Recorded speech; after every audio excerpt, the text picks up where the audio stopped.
السلام علیکم ورحمۃ اللہ وبرکاتہ۔ بسم اللہ الرحمن الرحیم۔ باب حفظ اللسان والغیبت والشتم۔ یہ باب ہے زبان کی حفاظت اور غیبت اور گالی گلوچ کے بارے میں۔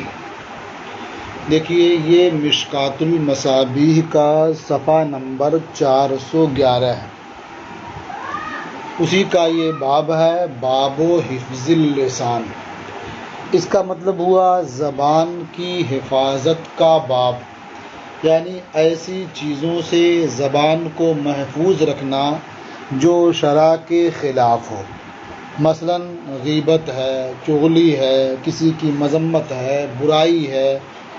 تو اس طرح کی چیزوں سے، اس طرح کی باتوں سے زبان کو محفوظ رکھنا یہ عام ہے۔ اس کے بعد عطف کیا اور فرمایا والغیبت والشتم، اور غیبت سے حفاظت اور گالی گلوچ سے حفاظت کا باب ہے یہ۔ تو گویا یہ تخصیص بعد التعمیم ہے۔ باب و حفظ اللسان میں ساری چیزیں آ گئی تھی، عام اس کے عموم میں سب شامل تھا۔ پھر غیبت کا اور شتم کا ذکر کیا تو یہ تخصیص بعد التعمیم کی قبیل سے ہے۔ اب یہ کہہ سکتے ہیں کہ زبان کو لا یعنی باتوں اور غیبت اور گالی گلوچ سے محفوظ رکھنے کا باب یا زبان کی حفاظت کا باب۔ غیبت کہتے ہیں آدمی کا دوسرے کے متعلق کوئی ایسی بات کہنا جو اس آدمی کو ناپسند ہو، اور یہ بات پیٹھ پیچھے کہی جائے اور وہ واقع میں اس کے اندر ہو تو اسے غیبت کہتے ہیں۔ تو گویا مدار اس بات پر ہے کہ کسی شخص کے تعلق سے اس کے غائبانہ آپ اس کے اندر موجود صفات میں سے کسی ایسی صفت کا تذکرہ کریں جو اسے ناپسند ہے، یہ غیبت ہے۔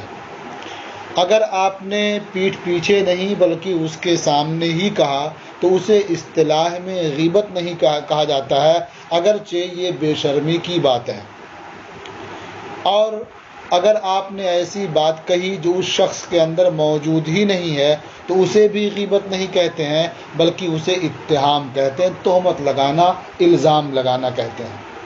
تو گویا غیبت میں وہی بات کہی جاتی ہے، وہی عیب ذکر کیا جاتا ہے جو آدمی کے اندر موجود ہوتا ہے، بس یہ ہے کہ یہ پیٹھ پیچھے ذکر کیا جاتا ہے اور اس کا ذکر اس آدمی کو ناپسند ہوتا ہے۔ اور شتم کہتے ہیں گالی گلوچ کو، کسی کو برا بھلا کہنا، برا کہنا۔ الفصل الاول، پہلی فصل۔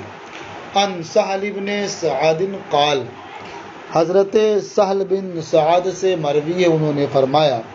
قال رسول اللہ صلی اللہ علیہ وسلم من یضمن لی ما بین لحییہ وما بین رجلیہ اضمن لہ الجنہ۔ اللہ کے رسول صلی اللہ تعالی علیہ وسلم نے ارشاد فرمایا، جو شخص میرے لیے اس کی ضمانت لے لے جو اس کے دونوں جبڑوں کے درمیان ہے، اور اس کی ضمانت لے لے جو اس کے دونوں پاؤں کے درمیان ہے،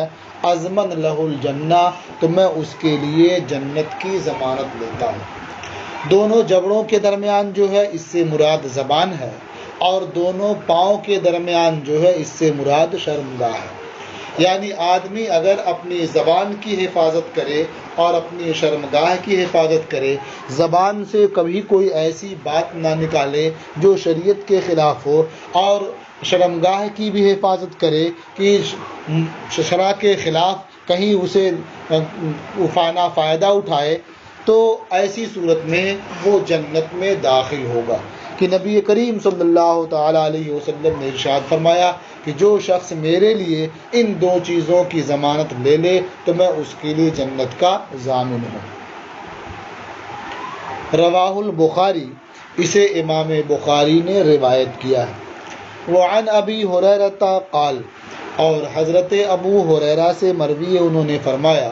قال رسول اللہ صلی اللہ علیہ وسلم ان العبد لیتکلم بالکلمۃ من رضوان اللہ لا یلقی لہا بالا یا لا یلقا لہا بالا۔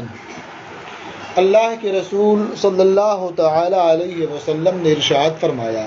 کہ بے شک بندہ اللہ کی خوشنودی کی بات کرتا رہتا ہے یا بات کرتا ہے اس حال میں کہ بندہ اس کی جانب دل نہیں لگاتا ہے،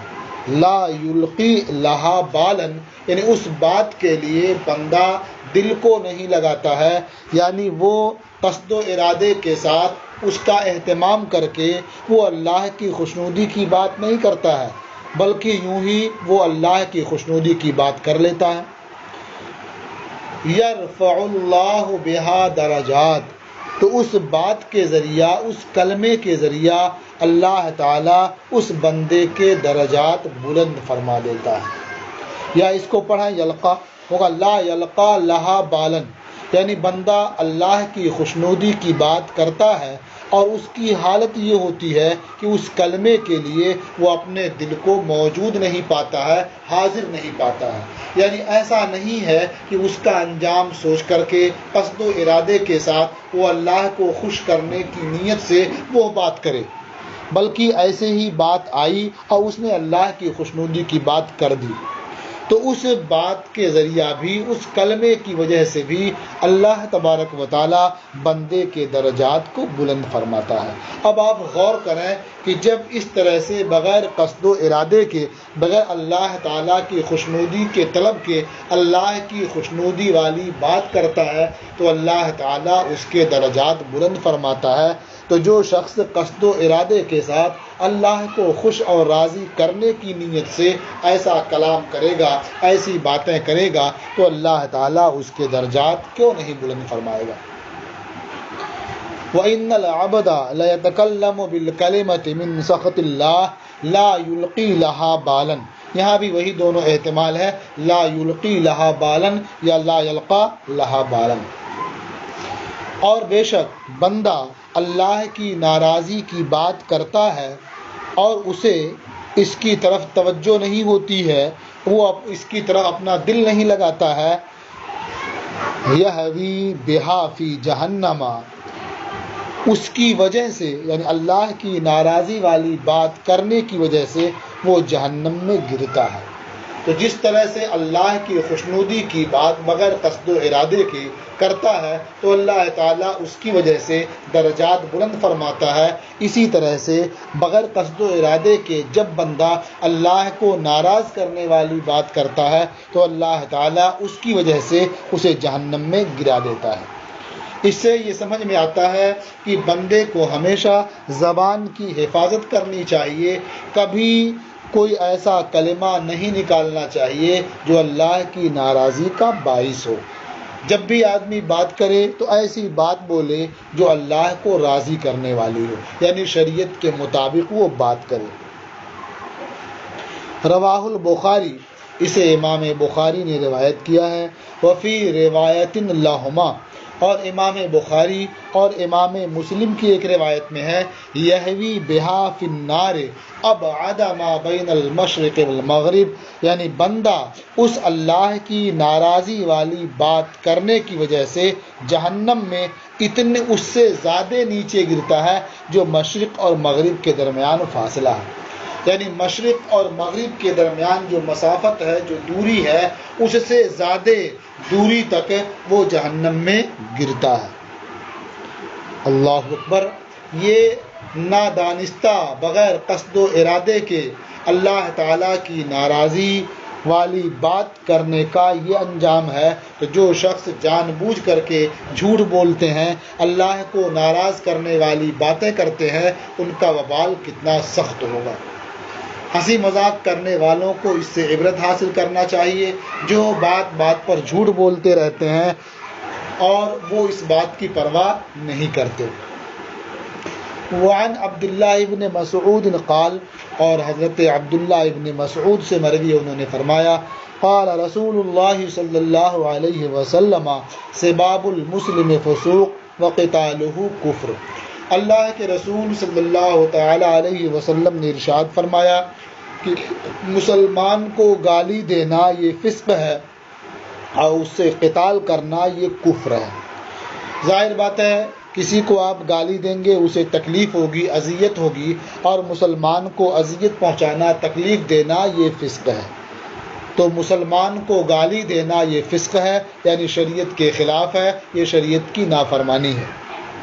وقتالہ کفر، اور مسلمان سے قتال کرنا یہ کفر ہے۔ یہ قتال کو کفر قرار دیا گیا یا تو یہ تغلیظ کے طور پر ہے، یعنی یہ بہت بڑی بات ہے کہ ایک آدمی مسلمان سے قتال کرے، یا مراد یہ ہے کہ قتال کو مباح سمجھ کر کرے تو بلا شبہ یہ کفر ہے، اس لیے کہ مسلمان سے قتال کو ناجائز و حرام قرار دیا گیا ہے۔ اب اگر کوئی اسے مباح سمجھتا ہے تو پھر یہ کفر ہوگا، یا معنی یہ ہے کہ اس سے قتال کفر ہے اس صورت میں جبکہ اس سے قتال کرے اس کے مسلمان ہونے کی وجہ سے، یعنی کسی مسلمان سے قتال اس لیے کر رہا ہے کہ وہ مسلمان ہے تو بلا شبہ یہ کفر ہے۔ متفق علیہ، یہ حدیث متفق علیہ ہے۔ وعن ابن عمر قال، اور حضرت ابن عمر سے مروی ہے فرمایا قال رسول اللہ صلی اللہ علیہ وسلم ایما رجل قال لاخیہ کافر فقد باء بها احدہما۔ اللہ کے رسول صلی اللہ تعالی علیہ وسلم نے ارشاد فرمایا جس مرد نے اپنے بھائی کو کافر کہا، ایما رجل قال لاخیہ کافر، اے یا کافر، یعنی جس مرد نے اپنے بھائی کو کہا اے کافر، فقد باء بها احدہما، تو یقیناً دونوں میں سے ایک اس کلمے کے ساتھ لوٹے گا، یعنی جسے کافر کہا ہے اگر واقعی وہ کافر ہے جب تو وہ کلمہ اسی کی طرف لوٹے گا، اور اگر وہ کافر نہیں ہے تو وہ کلمہ کہنے والے کی طرف لوٹ جائے گا اور کہنے والا کافر ہوگا۔ فقد باء بها احدہما، تو ان میں سے ایک ضرور اس کلمے کے ساتھ لوٹے گا۔ متفق علیہ، یہ حدیث متفق علیہ ہے۔ وعن ابی ذر قال، اور حضرت ابو ذر سے مروی ہے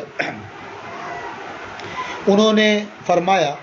قال رسول اللہ صلی اللہ علیہ وسلم لا یرمی رجل رجلا بالفسوق ولا یرمیہ بالکفر۔ اللہ کے رسول صلی اللہ تعالی علیہ وسلم نے ارشاد فرمایا کوئی مرد کسی مرد کو فسق کی تہمت نہیں لگاتا ہے، ولا یرمیہ بالکفر، اور نہ اسے کفر کی تہمت لگاتا ہے، الا ارتدت علیہ، مگر یہ کہ وہ تہمت اسی پر لوٹتی ہے، ان لم یکن صاحبہ کذالک، اگر اس کا ساتھی ویسا نہیں ہے، یعنی جس کو اس نے تہمت لگائی ہے فسق کی اگر وہ فاسق نہیں ہے تو وہ تہمت لوٹ جائے گی تہمت لگانے والے کی طرف، اسی طرح سے جسے تہمت لگائی ہے کفر کی اگر وہ کافر نہیں ہے تو تہمت لوٹ جائے گی قائل کی طرف۔ رواہ البخاری، اسے امام بخاری نے روایت کیا۔ وعنہ قال، اور انہی سے مروی ہے فرمایا قال رسول اللہ صلی اللہ علیہ وسلم من دعا رجلا بالکفر او قال عدو اللہ وليس كذلك الا حار علیہ۔ اللہ کے رسول صلی اللہ تعالی علیہ وسلم نے ارشاد فرمایا جس نے کسی مرد کو کفر کے ساتھ پکارا، یعنی یا کافر کہا یا کہا عدو اللہ، یعنی یا عدو اللہ، اے اللہ کے دشمن، وَلَيْسَ كَذَلِكَ، حالانکہ وہ شخص ایسا نہیں ہے، یعنی وہ کافر نہیں ہے، وہ اللہ کا دشمن نہیں ہے، ایسا نہیں ہے، الا حار علیہ، مگر یہ کہ وہ بات لوٹ جائے گی کہنے والے کی طرف، یعنی جس نے یا کافر کہا یا عدو اللہ کہا اور حقیقت میں وہ کافر یا اللہ کا دشمن نہیں ہے تو کہنے والا وہ کافر ہوگا، کہنے والا وہ اللہ کا دشمن ہوگا، کہ وہ ایک مسلمان کو کافر کہہ رہا ہے اور ایک اللہ کے دوست کو اللہ کا دشمن کہہ رہا ہے۔ متفق علیہ، یہ حدیث متفق علیہ۔ وعن انس وابی ہریرہ ان رسول اللہ صلی اللہ علیہ وسلم قال، اور حضرت انس اور حضرت ابو ہریرہ رضی اللہ تعالی عنہما سے مروی ہے کہ اللہ کے رسول صلی اللہ تعالی علیہ وسلم نے ارشاد فرمایا المستبان ما قال فعل البادی، باہم دو گالی گلوچ کرنے والوں نے جو کچھ کہا، جتنی گالیاں بکیں، فعل البادی، ان سب کا گناہ، ان سب کا وبال شروع کرنے والے پر ہے، جس نے اس کا آغاز کیا ہے، شروعات کی ہے، اسی پر ہے۔ معلم یعتدل مظلوم، جب تک کہ مظلوم حد سے آگے نہ بڑھے، یعنی جس نے شروع نہیں کیا ہے وہ مظلوم ہے، اور جس نے آغاز کیا ہے، شروعات کی ہے، وہ ظالم ہے۔ تو اگر مظلوم نے ظالم کی گالی دینے کے برابر ہی گالی دی یا اس سے کم گالی دی، اس سے زیادتی نہیں کی، تجاوز نہیں کیا، تو ایسی صورت میں دونوں کا وبال آغاز کرنے والے پر ہوگا، اس لیے کہ آغاز کرنے والا ہی اس کے بھی گالی دینے کا سبب بنا ہے۔ اور اگر یہ مظلوم حد سے آگے بڑھ جاتا ہے، اس نے 2 گالی دی، اس نے 4 گالی دی، تو ایسی صورت میں اس کا وبال اس پر نہیں ہوگا، بلکہ دونوں کا وبال دونوں پر ہوگا۔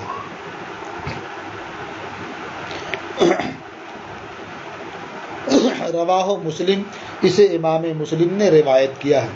وعن ابی ہریرہ ان رسول اللہ صلی اللہ علیہ وسلم قال، اور حضرت ابو ہریرہ سے مروی ہے کہ اللہ کے رسول صلی اللہ تعالی علیہ وسلم نے ارشاد فرمایا لا ينبغي لصدیق ان یکون لعانا، صدیق کے لیے جائز نہیں ہے کہ وہ زیادہ لعن طعن کرنے والا ہو۔ صدیق سے مراد یہاں مومن ہے، یعنی مومن کامل کی یہ شان نہیں ہے، مومن کامل کے لیے روا نہیں ہے کہ وہ لعان ہو، وہ لعن طعن کرے اور کسی کو ملامت کرتا پھرے، کسی کو گالی دیتا پھرے، یہ مومن کی شان نہیں ہے۔ رواہ مسلم، اسے مسلم نے روایت کیا۔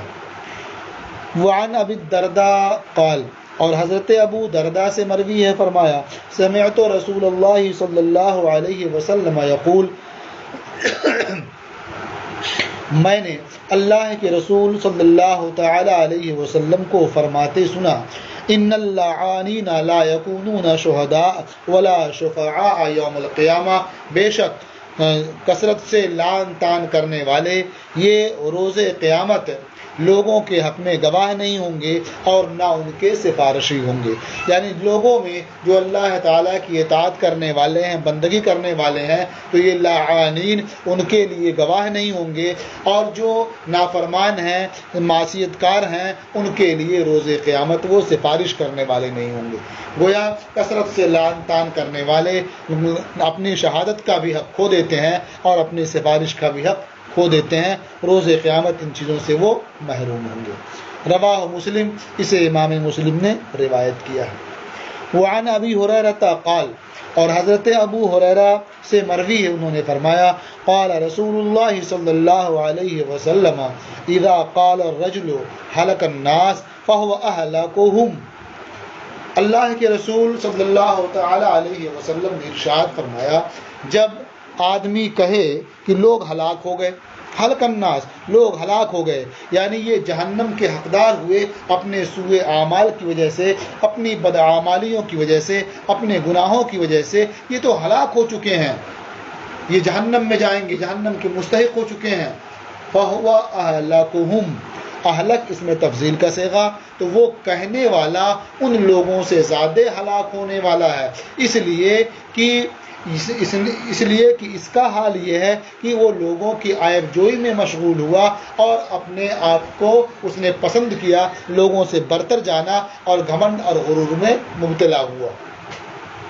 تو جب آدمی کہے ہلک الناس ہو کہ لوگ ہلاک ہو گئے، یعنی اپنی بدعمالیوں کی وجہ سے یہ جہنم کے مستحق ہوئے، اس کے سزاوار ہوئے، تو وہ کہنے والا ان لوگوں سے زیادہ ہلاک ہونے والا ہے، اس لیے کہ اس کے اندر غرور اور تکبر پیدا ہوا اور یہ لوگوں کے عیب ڈھونڈنے میں لگ گیا۔ اور اسے اہلکہم ماضی کے صیغے کے ساتھ بھی پڑھا گیا ہے، یعنی جس نے لوگوں سے کہا کہ لوگ ہلاک ہو گئے، عذاب جہنم کے سزاوار ہوئے، اس کے مستحق ہوئے، اس نے لوگوں کو ہلاک کر دیا، اس معنی کر کے ہلاک کر دیا کہ اس نے لوگوں کو اللہ کی رحمت سے مایوس کیا، تو اب وہ اور جری ہو جائیں گے اور اب کی بارگاہ میں توبہ کرنا بھی ان کے لیے مشکل ہوگا۔ تو گویا اس نے انہیں ہلاک کر دیا۔ رواہ مسلم، اسے امام مسلم نے روایت کیا۔ وعنہ قال، اور انہی سے مروی ہے، یعنی حضرت ابو ہریرہ ہی سے مروی ہے، انہوں نے فرمایا قال رسول اللہ صلی اللہ علیہ وسلم تجدون شر الناس یوم القیامہ ذا الوجہین، اللہ کے رسول صلی اللہ تعالی علیہ وسلم نے ارشاد فرمایا کہ تم روز قیامت لوگوں میں زیادہ برا دو رخے کو پاؤ گے، دو رخا شخص جو ہوتا ہے اسے روز قیامت لوگوں میں زیادہ برا پاؤ گے۔ دو رخا کون ہے؟ الذی یاتی ہؤلاء بوجہ وہؤلاء بوجہ، جو شخص ان کے پاس ایک چہرے کے ساتھ آتا ہے اور ان کے پاس ایک چہرے کے ساتھ آتا ہے۔ ان کے پاس آتا ہے تو الگ طرح کی باتیں کرتا ہے، ان کے پاس جاتا ہے تو الگ طرح کی باتیں کرتا ہے، گویا جیسے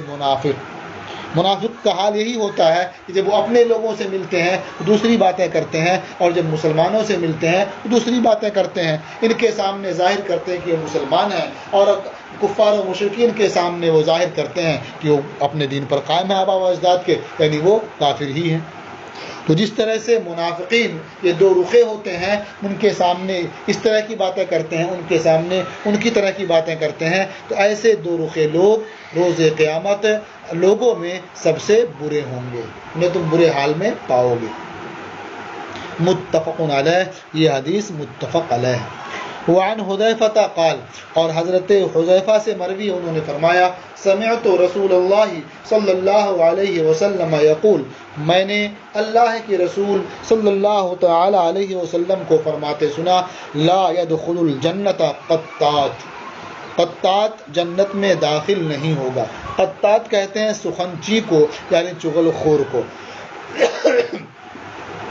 چغل خور کہتے ہیں اس شخص کو جو خفیہ طور پر باتیں سن کر کے دوسرے تک پہنچاتا ہے تاکہ ان کے درمیان لڑائی ہو، انتشار ہو، اختلاف ہو، وہ قطات ہے۔ تو جنت میں قطات داخل نہیں ہوگا، یہ متفق علیہ ہے۔ وفی روایت مسلم نمام، اور مسلم کی روایت میں قطات کے بجائے نمام کا لفظ ہے، دونوں کا معنی ہوتا ہے چغل خور، سخنچی۔ وعن عبداللہ ابن مسعود، اور حضرت عبداللہ ابن مسعود سے مروی ہے، انہوں نے فرمایا قال رسول اللہ صلی اللہ علیہ وسلم علیکم بالصدق، کہ اللہ کے رسول صلی اللہ تعالی علیہ وسلم نے ارشاد فرمایا کہ تم پر صدق کو اختیار کرنا لازم ہے۔ فإن الصدق یہدی الی البر، کیونکہ سچائی یہ نیکی کا راستہ دکھاتی ہے۔ وإن البر یہدی الی الجنہ، اور نیکی جنت کی طرف لے جاتی ہے۔ وما یزال الرجل یصدق، اور مرد سچ بولتا رہتا ہے، وَيَتَحَرَّ الصِّدْقَ، اور سچ کا متلاشی ہوتا ہے، حَتَّى يُكْتَبَ عِندَ اللَّهِ صِدِّيقًا، یہاں تک کہ وہ رب کی بارگاہ میں، اللہ کی بارگاہ میں صدیق لکھ دیا جاتا ہے۔ وَإِيَّاكُمْ وَالْكِذْبَ، اور تم جھوٹ سے بچو، جھوٹ سے دور رہو۔ فَإِنَّ الْكِذْبَ يَهْدِي إِلَى الْفُجُورِ، کیونکہ جھوٹ یہ بدی کا راستہ دکھاتا ہے۔ وَإِنَّ الْفُجُورَ يَهْدِي إِلَى النَّارِ، اور بدی یہ جہنم کی طرف لے جاتی ہے۔ وَمَا يَزَالُ الرَّجُلُ يَكْذِبُ وَيَتَحَرَّ الْكَذِبَ، اور مرد جھوٹ بولتا رہتا ہے اور جھوٹ کا متلاشی ہوتا ہے، حَتَّى يُكْتَبَ عِندَ اللَّهِ كَذَّابًا، یہاں تک کہ وہ اللہ کی بارگاہ میں کذاب لکھ دیا جاتا ہے۔ متفق علیہ، یہ حدیث متفق علیہ ہے۔ وفی روایت لمسلم، اور امام مسلم کی ایک روایت میں ہے کہ حضور نبی کریم صلی اللہ تعالی علیہ وسلم نے فرمایا ان الصدق بر،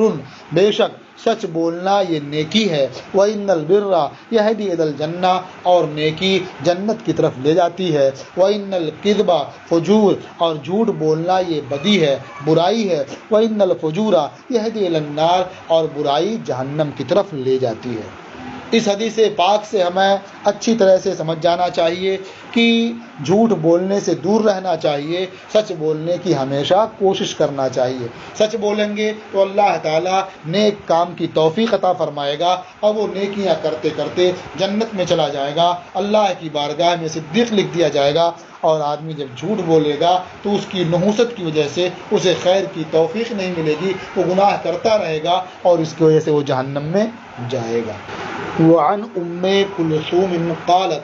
قال رسول اللہ صلی اللہ علیہ وسلم لیس الکذاب الذی یصلح بین الناس، حضرت ام کلثوم رضی اللہ تعالی عنہا سے مروی ہے، انہوں نے فرمایا کہ اللہ کے رسول صلی اللہ تعالی علیہ وسلم نے ارشاد فرمایا کہ کذاب وہ نہیں ہے جو لوگوں کے درمیان صلح کراتا ہے۔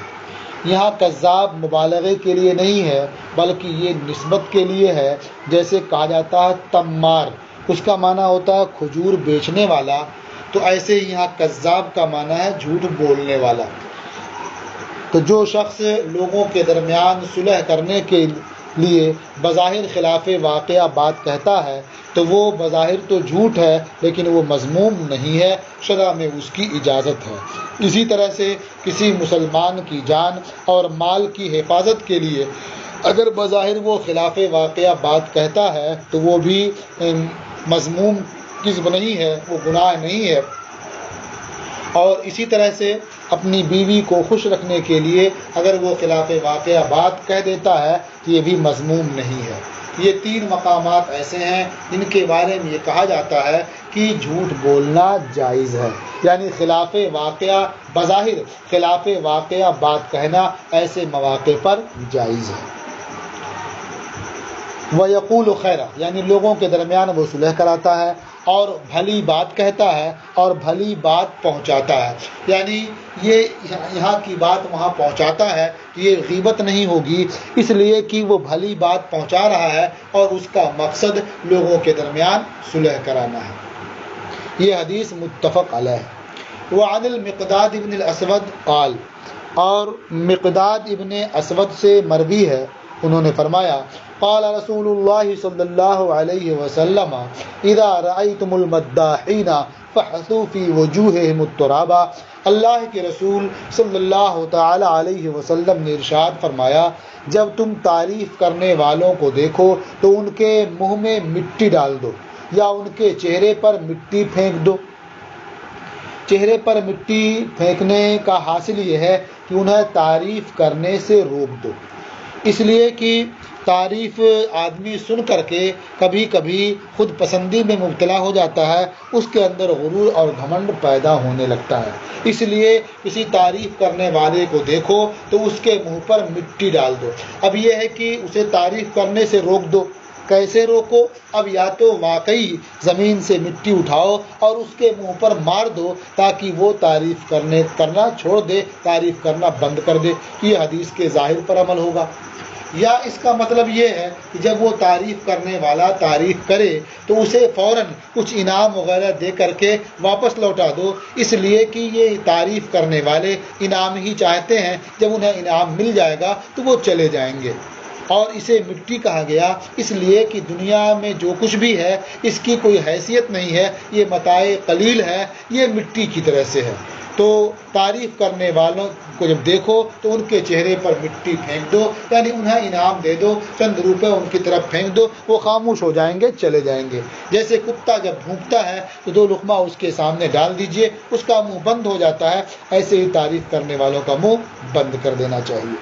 اس سے سمجھ میں آتا ہے کہ جو دوسروں کی جھوٹی تعریفیں کرتے ہیں یہ بہت غلط کرتے ہیں، انہیں اس سے بچنا چاہیے۔ رواہ مسلم، اسے امام مسلم نے روایت کیا۔ وعن ابی بکرتا قال، اور حضرت ابو بکرہ سے مروی ہے، انہوں نے فرمایا اثنا رجل علی رجل عند النبی صلی اللہ علیہ وسلم، ایک شخص نے ایک شخص کی تعریف کی نبی کریم صلی اللہ تعالی علیہ وسلم کے سامنے، فقال ویلک قطعت عنق اخیک،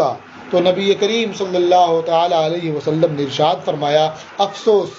ویل یہ ہلاکت کے لیے آتا ہے، بربادی کے لیے آتا ہے، لیکن کلام عرب میں افسوس ظاہر کرنے کے لیے بھی اس کا استعمال ہوتا ہے۔ ویلکا کا مطلب یہاں وہی ہے، تجھ پر افسوس ہے، قطعت عنق اخیک، کہ تو نے اپنے بھائی کی گردن کاٹ دی۔ گردن کاٹنے کا مطلب کیا ہے؟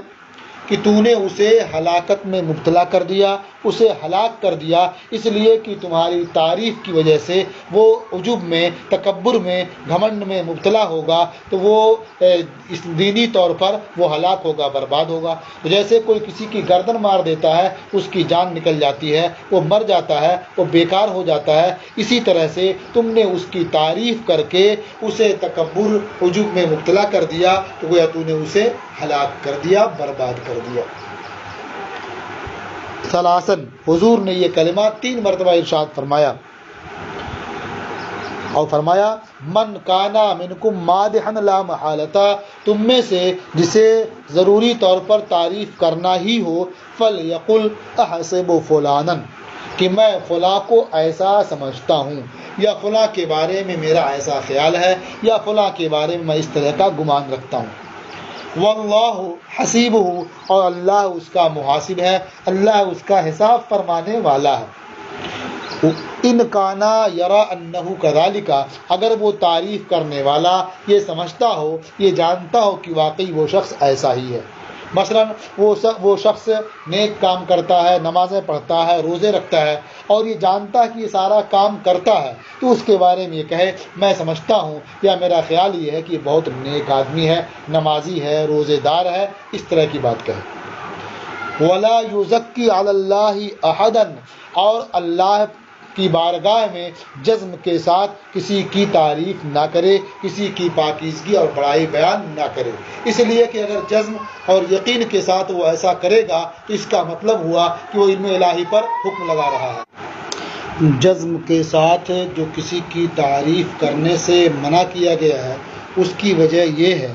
کہ جب وہ جزم کے ساتھ یہ کہے گا تو اس کا مطلب یہ ہوگا کہ علم الہی میں وہ ایسا ہے، حالانکہ کسی شخص کو یہ پتہ نہیں کہ علم الہی میں وہ کیسا ہے۔ اس لیے فرمایا گیا ولا یزکی علی اللہ احدا، اور اللہ کی بارگاہ میں کسی کی جزم کے ساتھ تعریف نہ کرے، بڑائی بیان نہ کرے۔ متفق علیہ، یہ حدیث متفق علیہ ہے۔ وعن ابی ہریرہ ان رسول اللہ صلی اللہ علیہ وسلم قال، اور حضرت ابو ہریرہ رضی اللہ تعالی عنہ سے مروی ہے کہ اللہ کے رسول صلی اللہ تعالی علیہ وسلم نے فرمایا اتدرون ما الغیبۃ، کیا تمہیں پتہ ہے کہ غیبت کیا چیز ہے، غیبت کسے کہتے ہیں؟ قالوا اللہ ورسولہ اعلم، صحابہ نے عرض کیا کہ اللہ اور اس کے رسول بہتر جانتے ہیں۔ قال ذکرک اخاک بما یکرہ، اللہ کے رسول صلی اللہ علیہ وسلم نے ارشاد فرمایا تمہارا اپنے بھائی کو ایسی بات سے یاد کرنا جو اسے ناپسند ہے، تمہارا اپنے بھائی کو ایسے امر کے ساتھ ذکر کرنا جو اسے ناپسند ہے۔ قیل افرأیت ان کان فی اخی ما اقول، کہا گیا اے اللہ کے رسول آپ کیا فرماتے ہیں کہ اگر وہ بات میرے بھائی کے اندر موجود ہو جو میں کہہ رہا ہوں، یعنی جو میں اس کے تعلق سے کہہ رہا ہوں وہ عیب اس کے اندر موجود ہے، وہ بات اس کے اندر موجود ہے، وہی کہہ رہا ہوں، کیا پھر بھی یہ غیبت ہے؟ قال ان کان فیہ ما تقول فقد غتبتہ، اگر وہ بات اس کے اندر موجود ہے جو تم کہہ رہے ہو جب تو نے اس کی غیبت کی۔ وَإِن لَمْ يَكُنْ فِيهِ مَا تَقُولُ، اور اگر وہ بات اس کے اندر نہیں ہے جو تم کہہ رہے ہو، فَقَدْ بَهَتَّهُ، تو نے اسے بہتان لگایا، الزام لگایا اس پر۔ تو اس سے سمجھ میں آیا کہ بہت لوگ ایسا کہتے ہیں کہ جو ہم نے کہا ہے غلط تھوڑی کہا ہے، اس کے اندر یہ بات ہے تو ہم نے کہا ہے، لیکن انہیں یاد رکھنا چاہیے کہ پیٹھ پیچھے کہا ہے اور وہ چیز اسے ناپسند ہے تو وہ غیبت میں شامل ہے، اور اگر وہ بات اس کے اندر ہے ہی نہیں اور جب بھی کہے جا رہے ہیں تو اس کا مطلب اس پر بہتان باندھ رہے ہیں، اس پر الزام لگا رہے ہیں۔ رواہ مسلم، اسے امام مسلم نے روایت کیا۔ وفی روایت اذا قلت لاخیک ما فیہ فقد اغتبتہ، اور ایک روایت میں ہے کہ جب تم اپنے بھائی کے لیے وہ بات کہو جو اس کے اندر موجود ہے تب تو نے اس کی غیبت کی۔ واذا قلت ما لیس فیہ، اور جب تم ایسی بات کہو جو اس کے اندر ہے ہی نہیں، فقد بہتہ، تو نے اسے بہتان لگایا، اسے الزام لگایا۔ وعن عائشة أن رجلا استأذن على النبي صلی اللہ علیہ وسلم فقال، اور ام المومنین حضرت عائشہ صدیقہ رضی اللہ تعالی عنہا سے مروی ہے کہ ایک شخص نے نبی کریم صلی اللہ تعالی علیہ وسلم کے پاس آنے کی اجازت طلب کی، فقال اذنوا له، تو حضور نے ارشاد فرمایا کہ اسے اجازت دے دو، فبئس اخو العشیرہ، یہ قوم کا برا آدمی ہے، یعنی قوم کا قبیلے کا بھائی کتنا برا ہے، یعنی یہ اپنے قبیلے اور اپنی قوم کا برا مرد ہے۔ اب آپ سوچتے ہوں گے کہ حضور نبی کریم صلی اللہ تعالی علیہ وسلم نے پیٹھ پیچھے اس کے اندر موجود بری بات کا ذکر کر دیا، تو اب اسے غیبت میں شامل ہونا چاہیے۔ یہ غیبت میں شامل نہیں ہوگا، اس لیے کہ کسی شخص کے اندر موجود برائی کو اس لیے بیان کرنا تاکہ لوگ اس سے بچیں، لوگ اسے پہچان لیں، اسے سمجھ لیں، اسے غیبت نہیں کہتے ہیں۔ جس طرح سے ظالم کے ظلم کو حاکم کے سامنے بیان کرنا غیبت نہیں ہے، اسی طرح سے کسی چور یا ڈاکو کے بارے میں یہ بتانا کہ یہ چور ہے، یہ ڈاکو ہے، تاکہ لوگ اس سے چوکنا رہیں، ہوشیار رہیں، یا کسی بدعقیدہ وہابی اور دیوبندی کے بارے میں بتانا کہ ان کا عقیدہ ایسا ہے اور یہ دین سے منحرف ہیں، ان کے ساتھ نہیں رہنا چاہیے، تو یہ بات تو انہیں ناگوار ہوگی، لیکن یہ ان کی غیبت نہیں ہے، اس لیے کہ یہ بتانا لوگوں کو بچانے کے لیے ہے تاکہ وہ ان کے جال میں پھنس نہ جائیں۔ تو اس طرح سے نبی کریم صلی اللہ تعالی علیہ وسلم نے جو ارشاد فرمایا کہ یہ اپنی قوم کا برا آدمی ہے، اس لیے تاکہ لوگ اسے جان لیں اور پہچان لیں۔ اس کے بارے میں کہا جاتا ہے کہ حضور نبی کریم صلی اللہ تعالی علیہ وسلم کے وصال کے بعد وہ مرتد ہو گیا، پھر گرفتار کر کے لایا گیا حضرت ابوبکر صدیق کے دور میں، اور پھر اس نے دوبارہ اسلام قبول کیا۔ تو اس کے سرکار نے جو فرمایا تھا یہ قوم کا برا آدمی ہے، اس کی برائیوں کے آثار اس طرح سے وقتاً فوقتاً ظاہر ہوتے رہے۔ فلما جلس تطلق النبی صلی اللہ علیہ وسلم فی وجہہ، تو جب وہ شخص بیٹھا تو نبی کریم صلی اللہ تعالی علیہ وسلم نے کشادہ روئی اختیار فرمائی اور اس کی طرف دیکھ کر تبسم فرمایا، یعنی مسکراتے ہوئے کشادہ روئی اور خندہ پیشانی سے اس کا استقبال کیا، اس کے ساتھ بات چیت کی۔ تطلق النبی صلی اللہ علیہ وسلم فی وجہی، یعنی نبی کریم صلی اللہ تعالی علیہ وسلم نے اپنے چہرے میں طلاقت اور کشادگی ظاہر فرمائی، وَانبَسَطَ إِلَيْهِ، اور اس کی جانب مسکرائے، تو اس کا حاصل یہ ہوا خندہ پیشانی اور کشادہ روئی سے اس سے ملاقات کی۔ فَلَمَّا انطَلَقَ الرَّجُلُ، جب وہ شخص چلا گیا، قالت عائشہ تو یا رسول اللہ، تو حضرت عائشہ رضی اللہ تعالی عنہا نے عرض کیا، اے اللہ کے رسول، قلت لہ کذا و کذا، آپ نے اسے تو ایسا فرمایا تھا، ثم تطلقت فی وجہہ وانبسطت الیہ، پھر آپ نے خندہ پیشانی اور کشادہ روئی سے اس سے ملاقات کی۔ وقال رسول اللہ صلی اللہ علیہ وسلم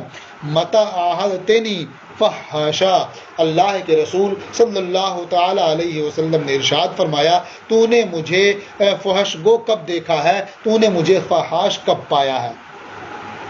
یعنی میں تو ہمیشہ کسی سے بھی، دشمنوں سے بھی اسی طرح سے ملاقات کرتا ہوں، ملتا ہوں، اچھی باتیں کرتا ہوں، تو اگر میں نے اس سے اچھی بات کی، کشادہ روئی اور خندہ پیشانی سے ملاقات کی، اس میں تمہیں حیرت کیوں ہو رہی ہے؟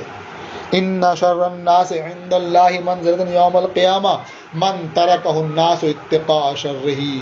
یقیناً لوگوں میں اللہ کے نزدیک روز قیامت مرتبے کے لحاظ سے سب سے برا وہ شخص ہوگا جسے لوگوں نے چھوڑ دیا اس کے شر سے بچنے کے لیے۔ اور ایک روایت میں ہے اتقاء فحشہ، اس کی فحش باتوں سے بچنے کے لیے، یعنی لوگ اس سے کنارہ کش ہو گئے اس لیے کہیں وہ شر نہ پہنچائے یا کہیں وہ بےہودہ بات نہ کہے، لا یعنی بات کہہ کر کے رسوا نہ کرے۔ تو جس شخص سے اس کی بد زبانی کی وجہ سے، جس شخص سے اس کے شر و فساد کی وجہ سے لوگ دور رہیں، اسے چھوڑ دیں، وہ شخص روز قیامت اللہ کے نزدیک مرتبے کے لحاظ سے سب سے برا ہوگا۔ تو اس سے معلوم ہوا کشادہ روئی، خندہ پیشانی اور بہتر اخلاق یہ اچھی چیز ہے، اس سے اللہ تعالیٰ خوش ہوتا ہے، راضی ہوتا ہے۔ متفق علیہ، یہ حدیث متفق علیہ ہے۔ وعن ابی ہریرہ قال، اور حضرت ابو ہریرہ سے مروی انہوں نے فرمایا، قال رسول اللہ صلی اللہ علیہ وسلم کل امتی معافن الا المجاہرون، اور بعض نسخوں میں ہے، بعض روایتیں الا المجاہرین، الا المجاہرین کی روایت زیادہ ظاہر ہے، لیکن الا المجاہرون اگر کہا جائے گا تو مطلب یہ ہوگا کہ ہر طرح کی بات کرنے والے، میری امت کے سب لوگ یہ تو معاف کر دیے جائیں گے، مگر اور کوئی شخص کسی کی غیبت نہیں کرتا ہے مگر وہی جو اعلان کرنے والے ہیں۔ تو اعلان کرنے والے جو ہے یہ ایک طرح سے نازیبہ بات اور خلاف شرع بات کہنے والے ہوتے ہیں۔ تو معلوم ہوا اس سے کہ اگر کوئی غلطی ہو جائے، کوئی گناہ ہو جائے تو اس کا اعلان نہیں کرنا چاہیے۔ تو اللہ کے رسول صلی اللہ تعالی علیہ وسلم نے ارشاد فرمایا، کل امتی معافن، یعنی میری پوری امت معاف کر دی جائے گی، یعنی اللہ تعالیٰ اسے عافیت اور سلامتی عطا فرمائے گا، الا المجاہرون، مگر وہ لوگ جو علانیہ گناہ کرنے والے ہیں۔ وَإِنَّ مِنَ الْمَجَانَةِ أَن يَعْمَلَ الرَّجُلُ بِاللَّيْلِ عَمَلًا ثُمَّ يُصْبِحُ وَقَدْ سَتَرَهُ اللَّهُ،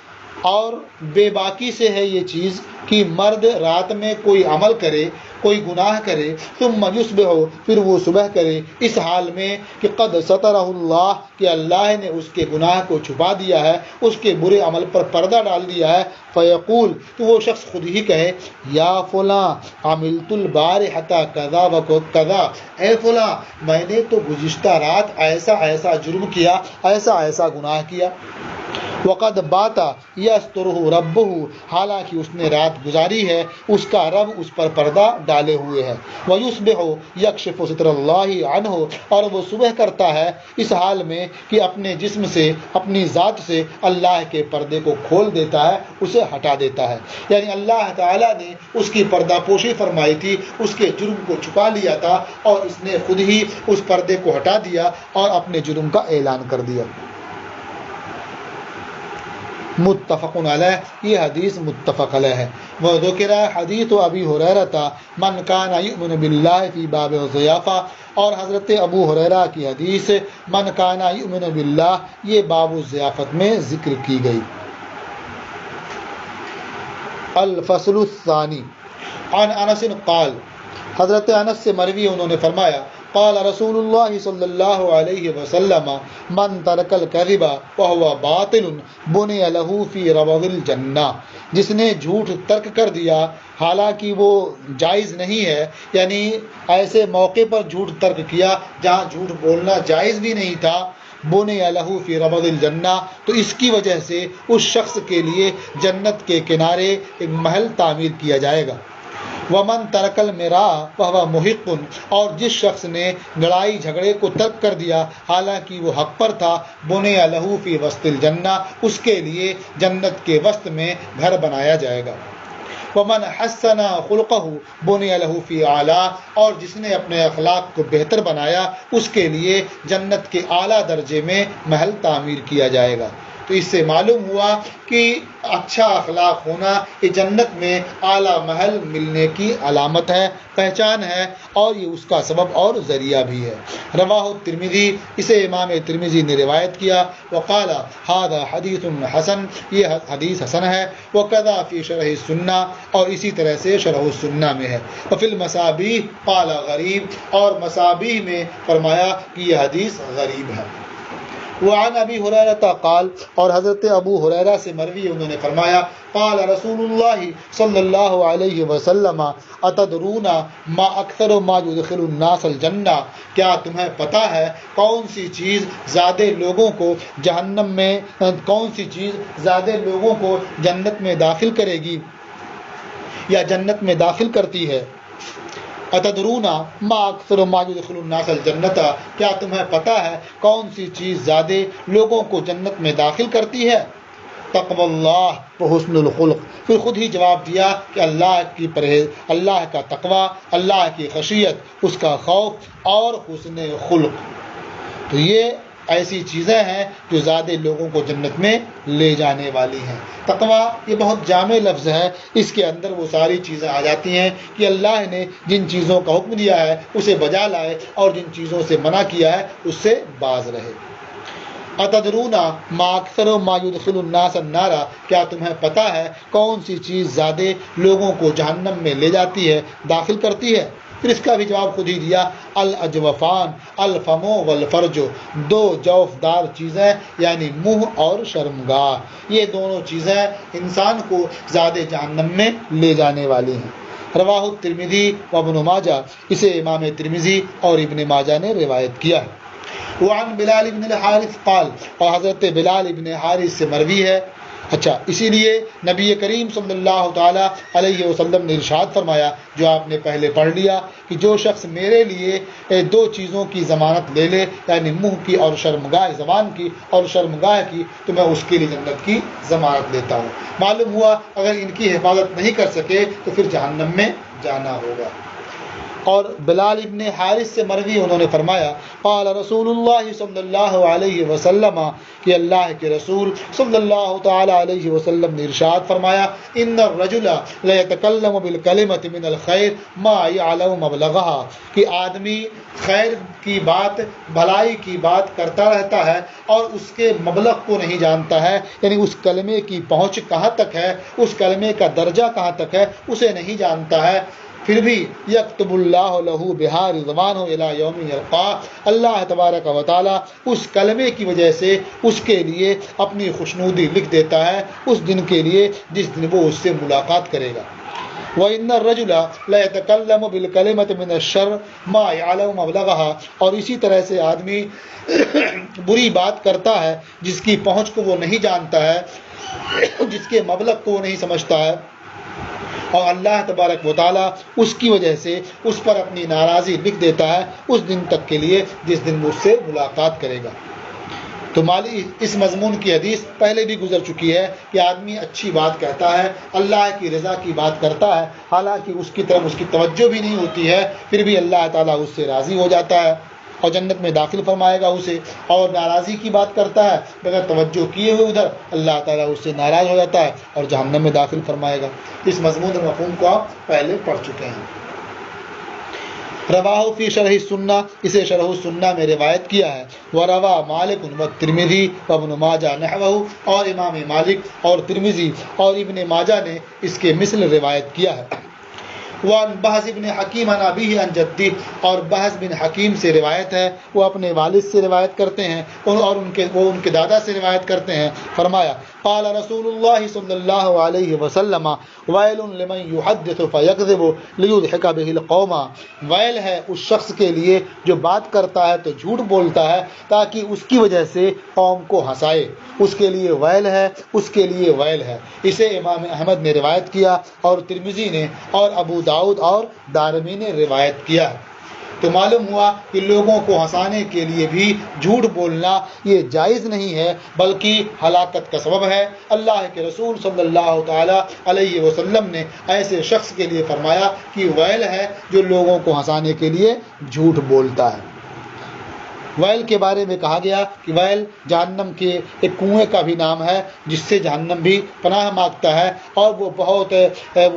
گہرائی میں ہے، بہت نچلا طبقہ ہے، اور ان کے لیے جب ویل ہے تو اس کا مطلب یہ اس میں جائیں گے۔ یا ویل کا معنی ہلاکت ہے، بربادی ہے اس شخص کے لیے جو لوگوں کو ہنسانے کے لیے جھوٹ بولتا ہے، یعنی بلا فائدہ، بلا کسی ضرورت کے وہ اپنی دنیا بھی برباد کرتا ہے اور اپنی آخرت بھی برباد کرتا ہے۔ یہ